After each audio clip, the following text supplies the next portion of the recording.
बिस्मिल्लाहिर्रहमानिर्रहीम। अस्सलाम वालेकुम। पीटीवी न्यूज़ में खास खबरों के साथ मैं हूं हादिया जुल्करनैन। सदर आसिफ अली जरदारी ने आज अपनी मामूल की तमाम मसरूफियात मनसूख करते हुए तवानाई की किल्लत पर काबू पाने के लिए हंगामी इजलास तलब कर लिया है। इजलास आज रात होगा, जिसमें वफाकी वज़रा सैयद नवीद कमर, डॉक्टर आसिम हुसैन और डॉक्टर अब्दुल हफीज शेख शरीक होंगे। सदर आसिफ अली जरदारी ने इंटरनेशनल टेलीकम्युनिकेशन यूनियन पर जोर दिया है कि पाकिस्तान में टेलीकम्युनिकेशन के शोबे में खवातीन के लिए रोजगार के यकसा मौके पैदा करने में मदद करे, ताकि खवातीन बाइख्तियार हों और मुल्की तामीर और तरक्की में अपना किरदार अदा कर सकें। ऐवान सदर इस्लामाबाद में ITU के secretary general doctor Hamdan Turi और एशिया पैसिफिक रीजन के डायरेक्टर डॉक्टर इन जोकम के साथ मुलाकात में गुफ्तगू करते हुए सदर आसिफ अली जरदारी ने कहा कि इंफॉर्मेशन एंड कम्युनिकेशन टेक्नोलॉजी के शोबे में तालीम न सिर्फ खवातीन को रोजगार के मौके फराहम करेगी, बल्कि सेहत आमा, लसानी उलूम और बिजनेस मैनेजमेंट से मुतालिक आगाही के जरिए नई राहें हमवार करेगी। सदर ममलिकत ने कम तरक्की याफ्ता और पसमानदा इलाकों में टेलीकम्युनिकेशन की फराहमी के लिए इंटरनेशनल टेलीकम्युनिकेशन यूनियन के किरदार को सराहा। सदर ममलिकत ने कुदरती आफात खुसूसन सैलाब के बाद मुतासरा इलाकों में मवासलाती निज़ाम की बहाली और तरबियती कोर्सेस के जरिए पाकिस्तान में टेलीकम्युनिकेशन के शोबे में मावनत की भी तारीफ की।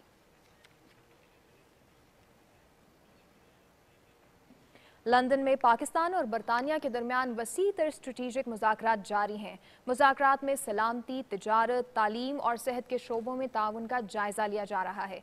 वज़ीर आज़म सैयद यूसुफ रज़ा गिलानी और बरतानवी वज़ीर आज़म डेविड कैमरॉन मुज़ाकरात में अपने अपने मुल्क की क़यादत कर रहे हैं।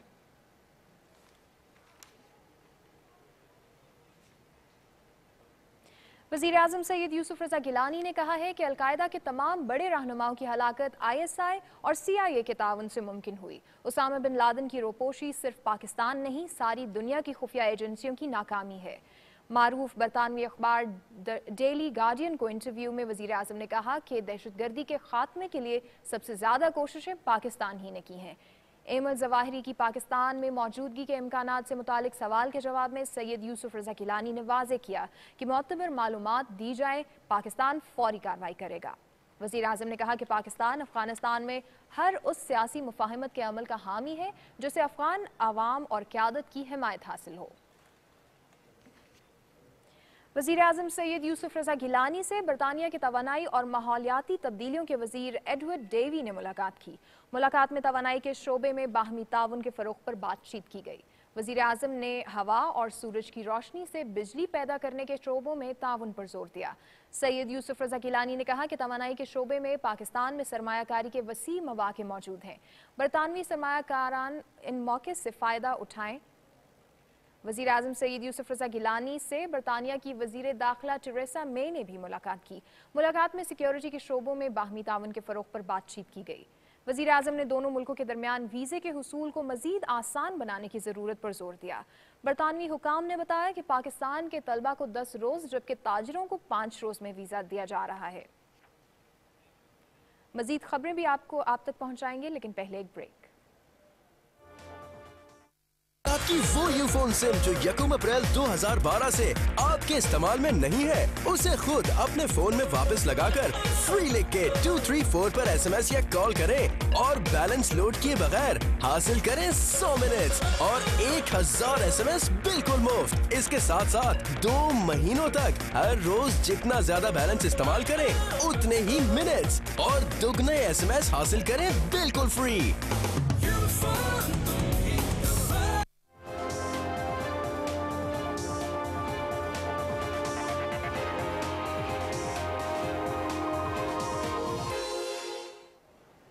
लंदन में मीडिया से बातचीत करते हुए वज़ीर इत्तलात कमर ज़मान कायरा ने कहा है कि वज़ीर आज़म का दौरा बरतानिया सलामती और तिजारत के शोबों में अहम पेशरफ्त का पेश ख़ैमा साबित होगा। वज़ीर आज़म बरतानिया के अहम सरकारी दौरे पर हैं और उन्हें इस दौरे की दावत बरतानवी वज़ीर आज़म डेविड कैमरन ने दी है। उन्होंने कहा कि वज़ीर आज़म के वफ़द की तादाद 4 गुना बढ़ाकर पेश की जा रही है। मीडिया दौरे की रिपोर्टिंग में शाइस्ता ज़ुबान इस्तेमाल करे। बरतानवी मीडिया वज़ीर आज़म के दौरे को नुमाया कवरेज दे रहा है। वज़ीर इत्तलात ने कहा कि नाक़दीन गार्डियन अखबार की वेबसाइट देखकर तबसरा करें। पाकिस्तान ने कम फासले तक मार करने वाले बैलिस्टिक मिसाइल हतफ-3 गजनवी का कामयाब तजर्बा किया है। मिसाइल 290 किलोमीटर तक एटमी और रवायती हथियार ले जा सकता है। मिसाइल तजर्बा आर्मी स्ट्रेटेजिक फोर्स कमांड की सालाना ज़मीनी मशकों के इख्तिताम पर किया गया। इन मशकों का मकसद स्ट्रेटेजिक मिसाइल ग्रुप की पेशावराना तैयारियों का जायजा लेना था। Joint chief of staff committee के chairman general Khalid Shamim Wynne, strategic plans division के director general retired lieutenant general Khalid Ahmed Kidwai और दूसरे सीनियर फौजी ओहदेदार और साइंसदान इस मौके पर मौजूद थे। सदर आसिफ अली जरदारी और वज़ीर आज़म सैयद यूसुफ रज़ा गिलानी ने कामयाब तजर्बे पर फौजियों, साइंसदानों और इंजीनियर्स को मुबारकबाद दी है और उनकी कारकर्दगी को सराहा है। वज़ीर दाखिला रहमान मलिक ने कहा है कि शरीफ बरादरान के खिलाफ मनी लॉन्ड्रिंग रेफरेंस नैब को भेज दिया है। लंदन में मीडिया से गुफ्तगू करते हुए वज़ीर दाखिला ने कहा कि शरीफ बरादरान की करप्शन और बदनवानी के खिलाफ तमाम सबूत आवाम को पेश करूंगा। उन्होंने कहा कि पीपल्स पार्टी ने हमेशा अदालतों का एहतराम किया है और हम हर केस में अदालतों में पेश हुए हैं। नून लीग बदनवानी के केसेस पर हुक्म इम्तनाई लेने की बजाय अदालतों का सामना करे। कौम के लूटे गए पैसे मुल्क के खजान में वापस आने चाहिए। उन्होंने मजीद कहा कि शहबाज शरीफ ने पंजाब में भी करप्शन का बाजार गर्म किया हुआ है। भारत की सुप्रीम कोर्ट ने पाकिस्तानी माइक्रोबायोलॉजिस्ट डॉक्टर मोहम्मद खलील चिश्ती को पाकिस्तान आने की इजाज़त दे दी है। 20 साल पुराने कत्ल के एक मुकदमे में उन्हें उम्र कैद की सज़ा हुई थी। 82 साल खलील चिश्ती ने सुप्रीम कोर्ट में पिटीशन दायर की थी कि उन्हें पाकिस्तान जाने की इजाज़त दी जाए। इससे पहले सुप्रीम कोर्ट ने डॉक्टर खलील को जमानत पर रिहा कर दिया था। दौरा श्रीलंका के लिए कौमी क्रिकेट टीम का ऐलान कर दिया गया है। मिसबाउल हक टेस्ट और एक रोज़ा मैचों के लिए कौमी टीम के कप्तान रहेंगे, जबकि मोहम्मद हफीज नायब कप्तान होंगे। T20 मैचों में कौमी टीम की क़यादत ऑलराउंडर मोहम्मद हफीज करेंगे। लाहौर में चीफ सेलेक्टर इकबाल कासिम ने पाकिस्तान बोर्ड के चेयरमैन चौधरी ज़का अशरफ के हमरा कौमी टीम का ऐलान करते हुए बताया कि टेस्ट, एक रोज़ा और T20 के लिए अलग अलग टीमें तश्कील दी गई हैं। दौरा श्रीलंका में कौमी क्रिकेट टीम 2 T20, 5 एक रोज़ा और 3 टेस्ट मैचों की सीरीज खेलेगी। कौमी क्रिकेट टीम अपने दौरे का आगाज 1 जून को T20 मैच से करेगी। ये थी अब तक की खास खबरें। मजीद अपडेट्स के लिए देखते रहिए PTV news.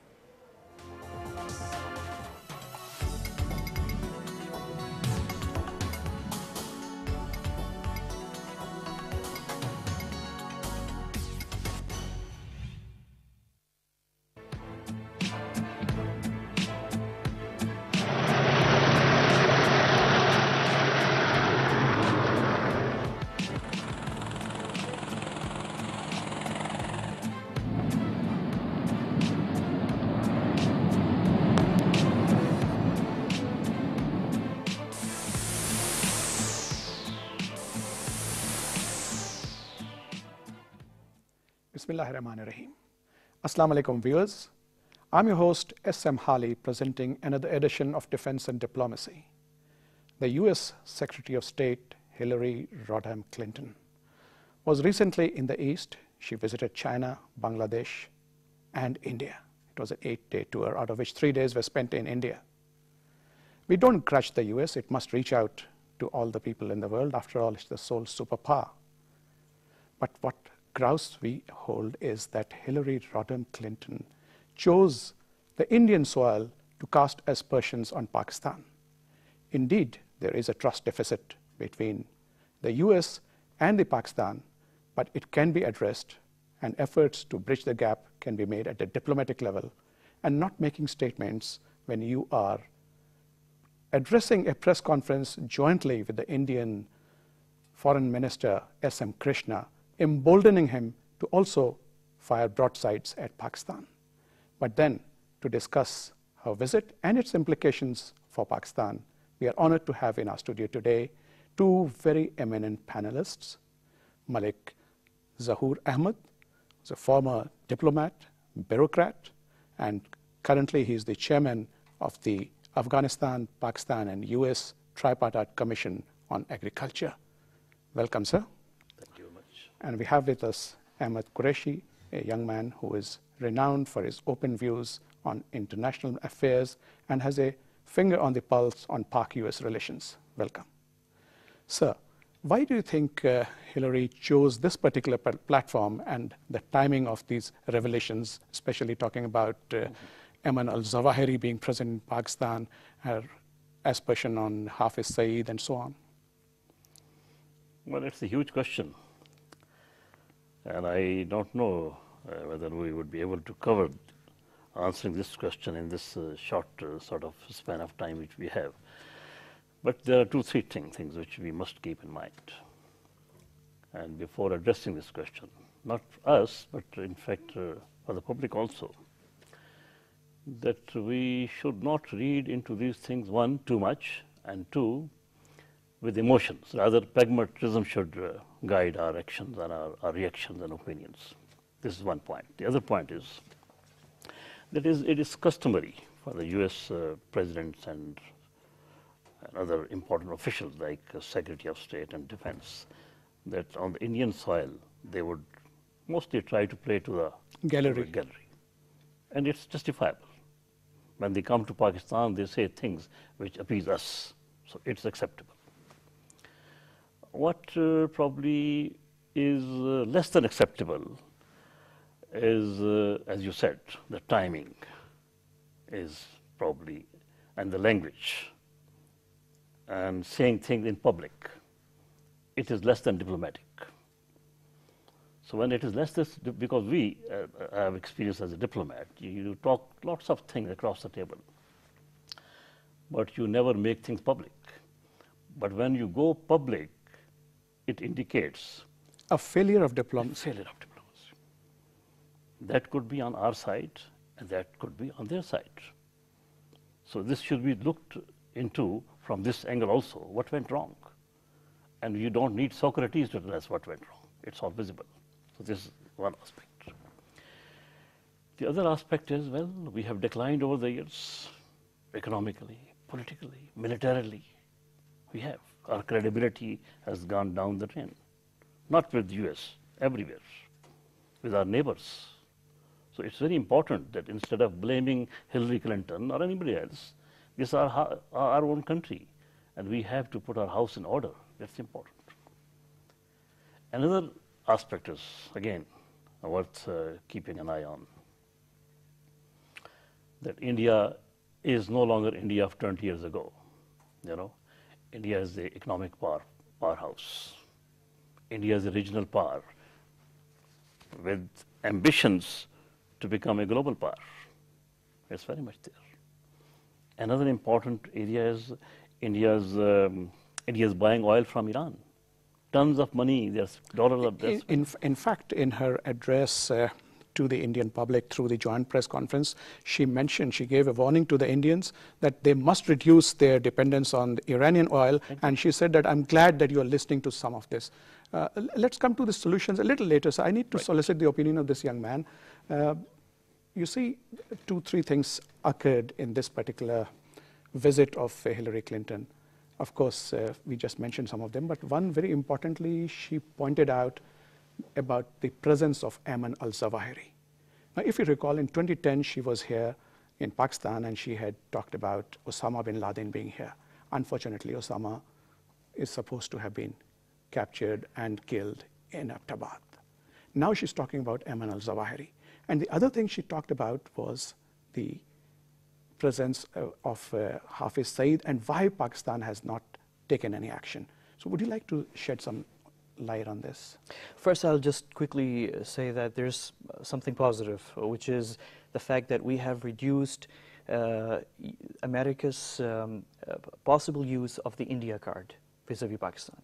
I mean, with the trade concessions that we gave India, the MFN, although I have some reservations on some aspects of this thing and how far we're going with this and the pace, but it was a good move in a way at this time, particularly because Hillary Clinton, in a way, arrived in India a little late. She was, I would say, partially unable to use the India card to pressurize Pakistan in that way, although she tried with the kind of statements she gave. So that was one positive thing. But on the other hand, I would just slightly disagree with Malik Saab's point of view.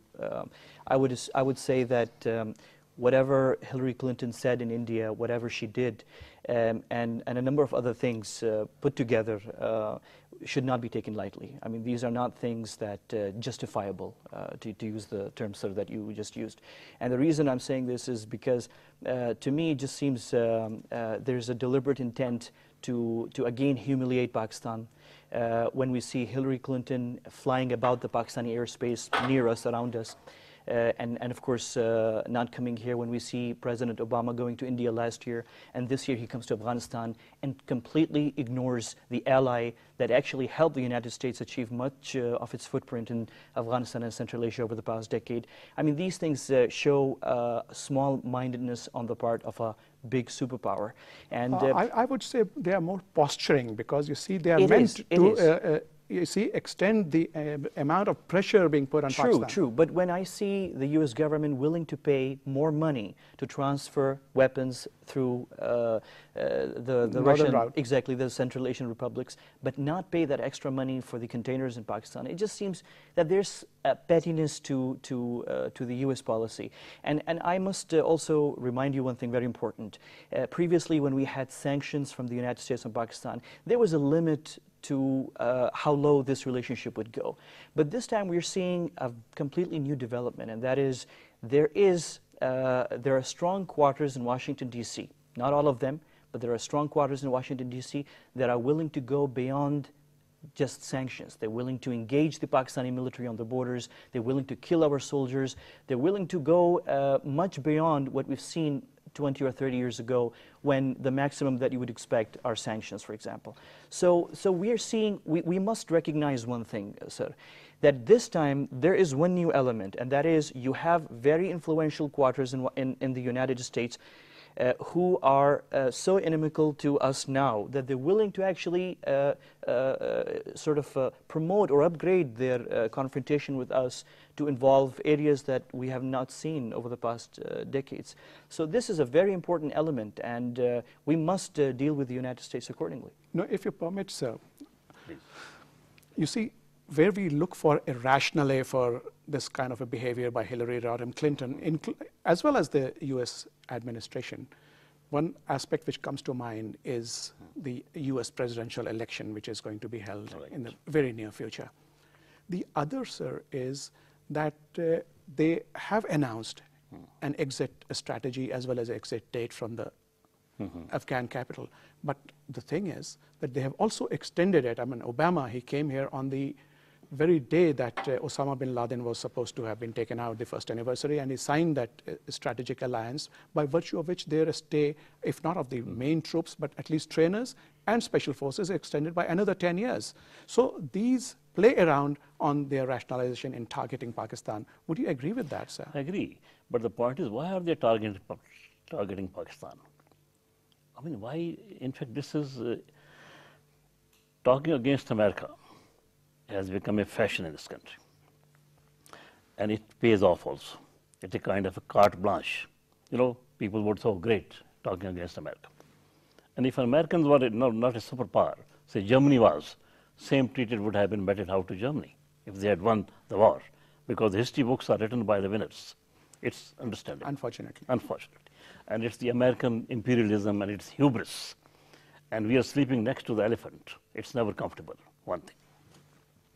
The other thing is that if the superpower wants to do, they went to Iraq because they wanted to Iraq. They went into Afghanistan, they wanted to go into Afghanistan. They are planning to go probably in Iran.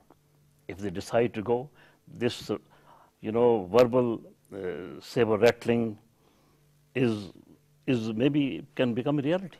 And we could be next, or otherwise the balkanization of Pakistan is very much on the cards. Very much on the cards. The big question mark is, a very good friend of ours, America, why all of a sudden they have turned against us? And he said very rightly that a powerful section of American society, in media, in Congress, in the State Department, they are against us now because they think we are foes rather than friends. Simple. Although in diplomacy, there is no permanent foe, there is no permanent friend. It's important. How we treat this friendship, we are emotional people. We treat that like friendship with America is like friendship I have with you and him. It's not like that. It's very, very impartial and very different, and you watch your national interest first. So if the Americans are what they are doing, they are watching their national interest, we should also watch our national interest. We should have. Now, again, it's a kind of a red passport for us to talk against the military. I am against military's intervention in civilian affairs, right? But at the same time, it's our military. It's our, security agencies. They're important. They have played a very important role in this country. And even in America, you think the State Department is formulating their foreign policy? No, it's Pentagon. It's Pentagon and CIA and National Security Agency. In fact, National Security Agency is more invisible than we know.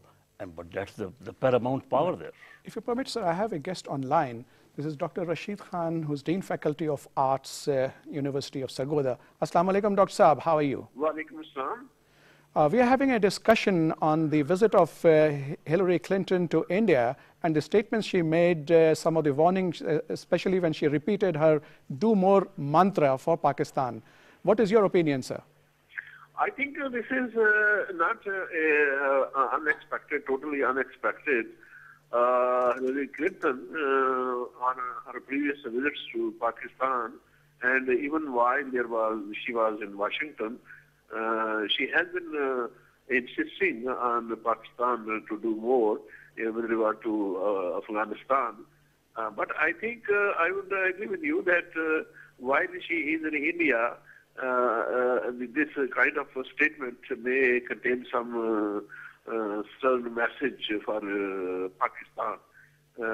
Especially, I think the delay in the resumption of NATO supply route to Afghanistan, then Pakistan's insistence that the United States should tender an apology on Salala incident, and also that the United States should take steps to stop drone attacks and the conditions laid down in our parliamentary resolution on the resumption of NATO supplies.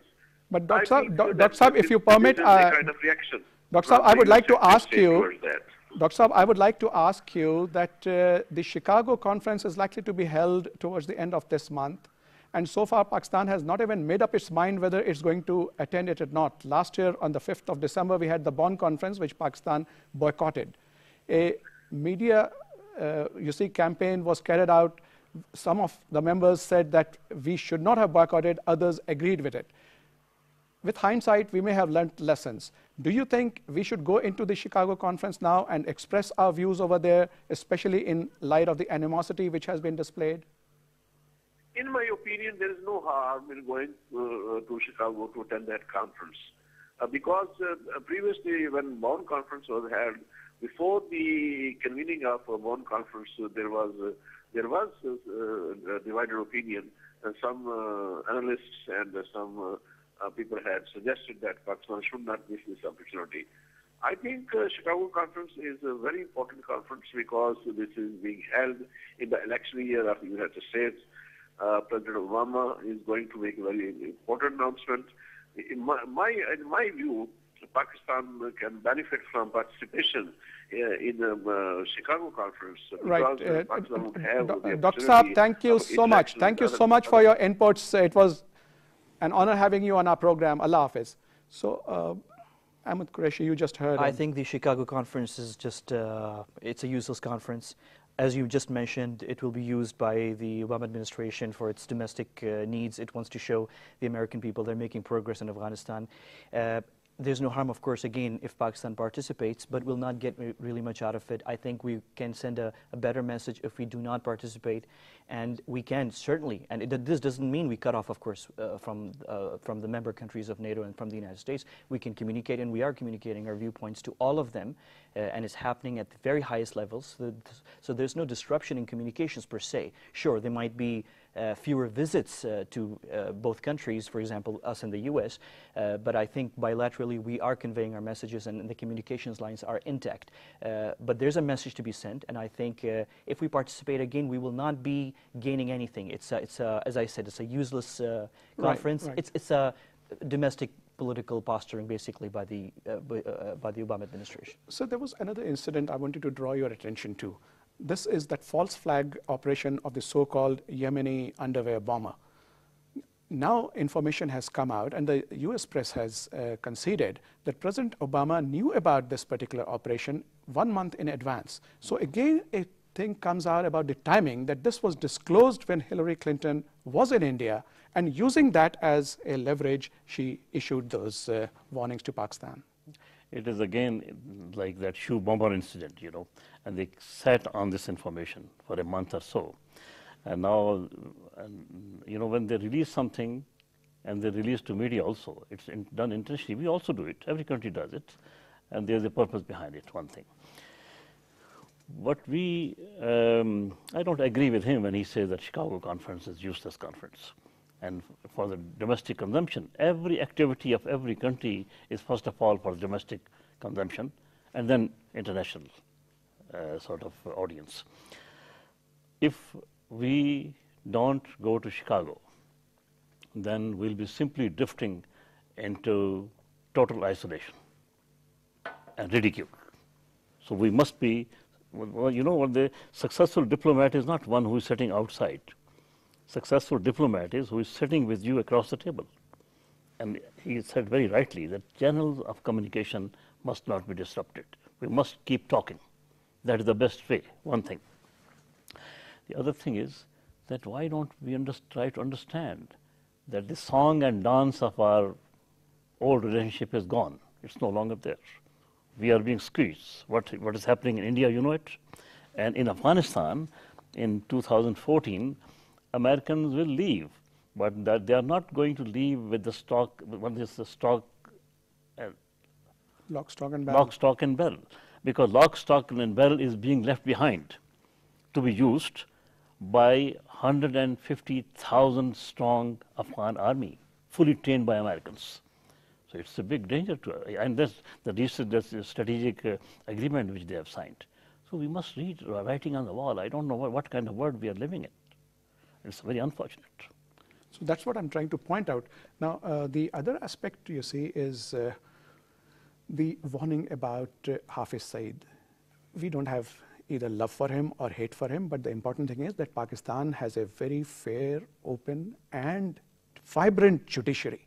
So our demand is that if there is any evidence against him, it should be brought out so that if there are charges to be levied, they will be tried by our court, and punishment will be meted out dependent upon that particular verdict. On the other hand, we hear in the media, I do not know if it's true, although it's been denied by the US Embassy, that the US ambassador has supposedly met with Mr. Hafiz Saeed. So how do you look at it? We have a tendency to be too apologetic, and because of that, we turn mice into lions, those who are opposing us.